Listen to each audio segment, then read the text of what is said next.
नमस्कार दोस्तों, स्वागत है आपका आज के मुख्य समाचार में, जिसमें सबसे पहले और बड़ी खबर में जिक्र होगा बिहार के विधानसभा चुनाव का, जहां पर आपको बताएंगे कि आरजेडी ने चुनाव आयोग से धांधली की जताई है आशंका। कहा बैलेट पेपर की जानकारी सभी राजनीतिक दलों को दें। जी हां दोस्तों, चुनाव का माहौल है और इस बीच चुनाव में धांधली की जताई दी गई है यहाँ पर आरजेडी द्वारा आशंका। इसी के साथ दूसरी बड़ी खबर में आपको बताएंगे कि महागठबंधन का घोषणा पत्र जारी, सरकार बनी तो कृषि विरोधी कानून को खत्म कर दिया जाएगा। जी हाँ दोस्तों, किसान विरोधी कानून बिहार में भी खत्म किया जा सकता है अगर महागठबंधन की सरकार वहां बनती है, तो ऐसा कहना है महागठबंधन का। इसी के साथ तीसरी बड़ी खबर में आपको बताएंगे कि भाजपा उम्मीदवार के भाई के फ्लैट से मिली 22.5 किलो सोना और नेपाल पुलिस ने बीरगंज से पकड़ लिया। जी हाँ दोस्तों, बेहद बड़ी खबर, चुनावी माहौल बना है, ऐसे में धरपकड़ जारी है। किसी की गाड़ी से पैसा निकलता है तो कभी शराब की बोतलें निकल जाती हैं, तो अब ये बेहद बड़ी खबर निकल के आ रही है। फ्लैट से मिल रही है 22 किलो सोना, तो सीधा सीधा भ्रष्टाचार का मामला नजर आता है। क्या है पूरी खबर आपको जरूर बताएंगे, लेकिन उससे पहले अगर आपको भी ऐसा लगता है कि बिहार के विधानसभा चुनाव में जनता भाजपा और जेडीयू को जबरदस्त झटका देने वाली है, तो आप अभी इस वीडियो को लाइक कीजिए और इस लाल बटन को दबा के इस चैनल को फ्री में सब्सक्राइब करके घंटी बजाइए और कमेंट में लिखिए जय हिंद। दोस्तों, रुक करते हैं तमाम बड़ी खबरों की तरफ। आरजेडी ने चुनाव आयोग से धांधली की जताई आशंका। कहा बैलेट पेपर की जानकारी सभी राजनीतिक दलों को दें। जी हां दोस्तों, बिहार विधानसभा चुनाव में आरजेडी ने धांधली का शक जताया है। इसको लेकर आरजेडी के राज्यसभा सांसद मनोज कुमार झा ने चुनाव आयोग से मुलाकात कर पत्र सौंपा है। मनोज झा ने कहा है कि चुनाव के दौरान जिन लोगों को बैलेट पेपर दिया जा रहा है उसका पूरा डिटेल सभी राजनीतिक दलों को दी जाए। मुख्य निर्वाचन पदाधिकारी को दिए गए पत्र में राजद की तरफ से मनोज कुमार झा ने लिखा है, चुनाव आयोग 80 साल से अधिक और कोरोना संक्रमित मतदाताओं के लिए बैलेट पेपर की व्यवस्था की है। हमें अंदेशा है कि सत्ताधारी दल इसमें धांधली कर सकती है। हमारी मांग है कि विधानसभा वार ऐसे मतदाताओं की सूची अभी राजनीतिक दलों को दिया जाए ताकि दल के पोलिंग एजेंट इन प्रक्रियाओं में सहभागी हो सके। मनोज झा ने लिखा है, माननीय चुनाव आयोग से आग्रह है कि मतदान के बाद प्रति बूथ मतदान की कुल संख्या की सत्यापित कॉपी बूथ एजेंट को उपलब्ध कराई जाए। बीते वर्षों के अनुभव के आधार पर यह आवश्यक है कि मतगणना के समय ईवीएम में पड़े वोट और पोलिंग बूथ के वोट का मिलान किया जा सके। किसी भी विसंगति की स्थिति में पोलिंग बूथ के सत्यापित मतों को ही प्रमाणित माना जाए। चुनाव आयोग स्वतंत्र और निष्पक्ष चुनाव का संरक्षक है, इसलिए इन तमाम बिंदुओं पर स्पष्ट निर्णय ले और आशंकाओं को दूर करने का कष्ट करें। रुख करते हैं अगली खबर की तरफ। महागठबंधन का घोषणा पत्र जारी, सरकार बनी तो 3 कृषि विरोधी कानूनों को खत्म पर होगा काम। जी हां दोस्तों, पटना में शनिवार को संयुक्त प्रेस वार्ता आयोजित कर महागठबंधन के सभी घटक दलों ने अपना संयुक्त चुनावी घोषणा पत्र जारी किया है। इस मौके पर महागठबंधन से सीएम पद के उम्मीदवार तेजस्वी यादव, कांग्रेस नेता रणदीप सिंह सुरजेवाला व पार्टी नेता शक्ति सिंह गोहिल व अन्य नेता भी मौजूद रहे। इस मौके पर कांग्रेस नेता रणदीप सिंह सुरजेवाला ने कहा कि यदि बिहार में हमारी सरकार बनेगी तो महागठबंधन तेजस्वी यादव के नेतृत्व में पहले ही विधानसभा सत्र में एक अहम निर्णय लिया जाएगा। वो होगा 3 कृषि विरोधी कानूनों को खत्म करने के लिए एक विधेयक पारित किए जाने का निर्णय। वहीं कांग्रेस नेता रणदीप सिंह सुरजेवाला ने कहा कि बिहार का यह विधानसभा चुनाव नई दिशा बनाम दुर्दशा का चुनाव है। यह चुनाव नया रास्ता और नया आसमान बनाम हिंदू मुसलमान का चुनाव है। यह चुनाव नए तेज बनाम फेल तजुर्बे की दुहाई का चुनाव है। यह चुनाव खुददारी और तरक्की बनाम बंटवारा और नफरत का चुनाव है। इस मौके पर राजद नेता तेजस्वी यादव ने कहा कि बिहार में इस समय डबल इंजन की सरकार है। उन्होंने कहा कि नीतीश कुमार पिछले 15 वर्षों से राज्य में शासन कर रहे हैं, लेकिन नीतीश कुमार बिहार पर विशेष श्रेणी का दर्जा नहीं दिया गया है। तेजस्वी यादव ने कहा कि इस पर निर्णय करने के लिए डोनाल्ड ट्रंप नहीं आएंगे, वह समझौते करेंगे।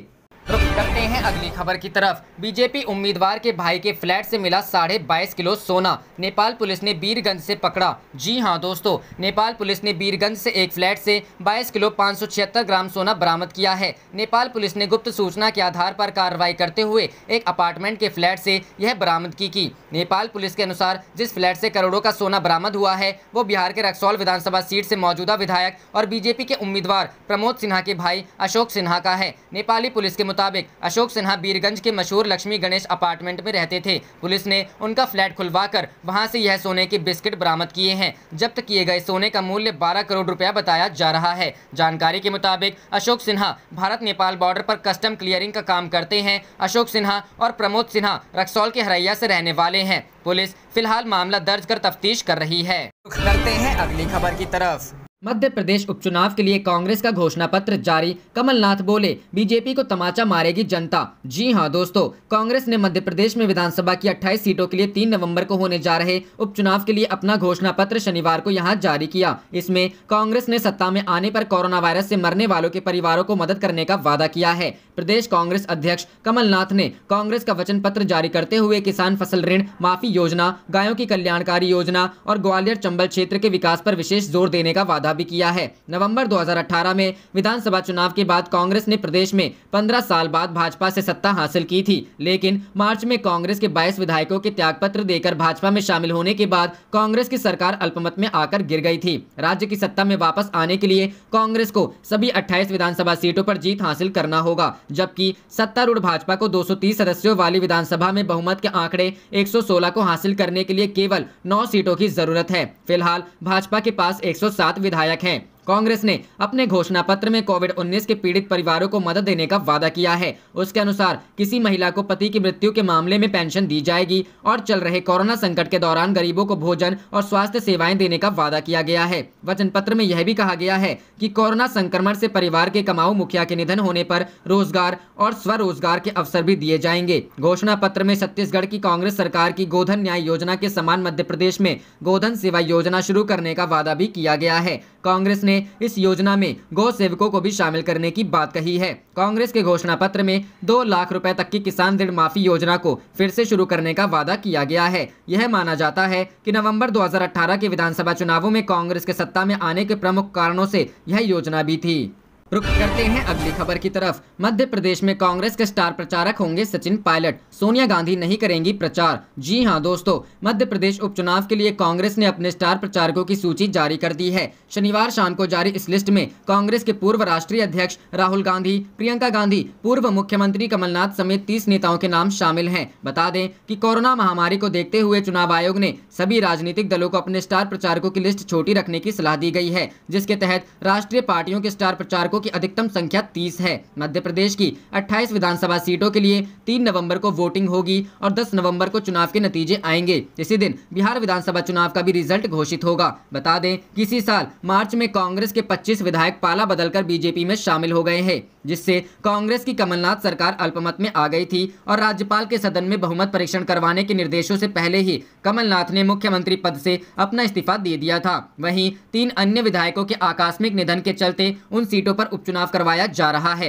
इन 28 सीटों में से 16 सीटें अकेले ग्वालियर चंबल क्षेत्र में आती हैं। रुक करते हैं अगली खबर की तरफ। बीजेपी के साथ बड़े नेताओं पर दर्ज हुए 138 केस, पार्टी ने कहा झूठे मामलों में फंसाया। जी हां दोस्तों, भाजपा के राष्ट्रीय सचिव अरविंद मेनन ने कहा कि बंगाल की ममता सरकार ने भाजपा के 7 नेताओं कैलाश विजयवर्गीय, मुकुल रॉय, दिलीप घोष, बाबुल सुप्रियो, अर्जुन सिंह, पवन सिंह और सौरभ सिंह पर कुल 138 मामले दर्ज किए हैं। उक्त सभी नेताओं को बंगाल पुलिस ने झूठे और बेबुनियाद आरोप लगाकर फंसाया है। सभी मामलों की किसी दूसरे राज्य की अथवा राष्ट्रीय एजेंसी से जांच कराने की मांग को लेकर कलकत्ता हाईकोर्ट में जनहित याचिका दायर की गई है। बंगाल में भाजपा के 7 बड़े नेताओं के खिलाफ 138 मामले दर्ज हुए हैं। तमाम मामलों की किसी दूसरे राज्य की अथवा राष्ट्रीय एजेंसी से जांच कराने की मांग को लेकर पार्टी की ओर से कलकत्ता हाईकोर्ट में जनहित याचिका दायर की गई है। भाजपा का कहना है कि उनके नेताओं को झूठे मामलों में फंसाया गया है। इस दौरान मेनन ने कहा कि बंगाल में भाजपा मुख्य विपक्षी दल के रूप में उभरी है और पार्टी की लगातार स्थिति मजबूत होती जा रही है। जैसे जैसे राज्य में भाजपा का जनाधार बढ़ रहा है, वैसे वैसे राज्य की सत्ताधारी पार्टी तृणमूल कांग्रेस उसको रोकने के लिए उनके नेताओं को झूठे मामलों में फंसा रही है। रुख करते हैं अगली खबर की तरफ। बिहार चुनाव 23 अक्टूबर को 2 रैलियों को संबोधित करेंगे कांग्रेस नेता राहुल गांधी। जी हां दोस्तों, कांग्रेस के पूर्व अध्यक्ष राहुल गांधी 23 अक्टूबर को बिहार में 2 रैलियों को संबोधित करेंगे। पहले चरण के मतदान से 5 दिन पहले राहुल गांधी चुनावी प्रचार की कमान संभालेंगे। वे नवादा जिले की हिसुआ से और भागलपुर जिले की कहलगांव विधानसभा क्षेत्र में महागठबंधन के उम्मीदवारों के पक्ष में प्रचार करेंगे। इस रैली से पहले वे कुछ वर्चुअल कार्यक्रम को भी संबोधित करेंगे। प्राप्त जानकारी के मुताबिक 21 अक्टूबर को राहुल गांधी एक वर्चुअल संवाद कार्यक्रम में हिस्सा लेंगे। राहुल के अलावा कांग्रेस महासचिव प्रियंका गांधी भी बिहार में प्रचार करेंगी। बताया जा रहा है कि प्रियंका राज्य विधानसभा चुनाव में 3 रैलियों को संबोधित करेंगी। हालांकि उनके कार्यक्रम की तारीख अभी तय नहीं है। बता दें कि बिहार चुनाव के लिए कांग्रेस के रणनीतिकार 2 दिन पहले से ही पटना में डेरा डाल चुके हैं। रणदीप सुरजेवाला ने यहां पर पार्टी की कमान संभाली हुई है। बिहार के चुनावी रण में कांग्रेस अपनी ताकत झोंक रही है। पार्टी और महागठबंधन के प्रत्याशियों के पक्ष में कांग्रेस के स्टार प्रचारक राहुल गांधी भी माहौल बनाने आ रहे हैं। 28 अक्टूबर को बिहार में पहले चरण की 71 सीटों पर चुनाव होना है। इसमें कांग्रेस के हिस्से 21 सीटें आई हैं, जबकि राजद 42 और माले 8 सीटों पर लड़ रहा है। महागठबंधन ने जारी किया संकल्प पत्र। इसी बीच महागठबंधन ने शनिवार की सुबह बिहार विधानसभा चुनाव के लिए अपना घोषणा पत्र जारी कर दिया है। महागठबंधन ने साझा घोषणा पत्र को बदलाव के संकल्प पत्र का नाम दिया है। आरजेडी के साथ साथ कांग्रेस और वाम दलों में सरकार गठन के बाद बिहार के लिए जो प्राथमिकताएं तय की हैं, उसका जिक्र इस घोषणा पत्र में किया गया है। तेजस्वी यादव ने कहा कि आज शुभ दिन है, नवरात्र की शुरुआत है, कलश की स्थापना की गई है। कलश स्थापना के दिन संकल्प लिया जाता है। हम प्रण हमारा संकल्प बदलाव का जारी कर रहे हैं। संकल्प पत्र की मुख्य बातें: पहली कैबिनेट में 10 लाख नौजवानों को रोजगार। दूसरा, परीक्षा के लिए भरे जाने वाले आवेदन फॉर्म पर फीस माफ।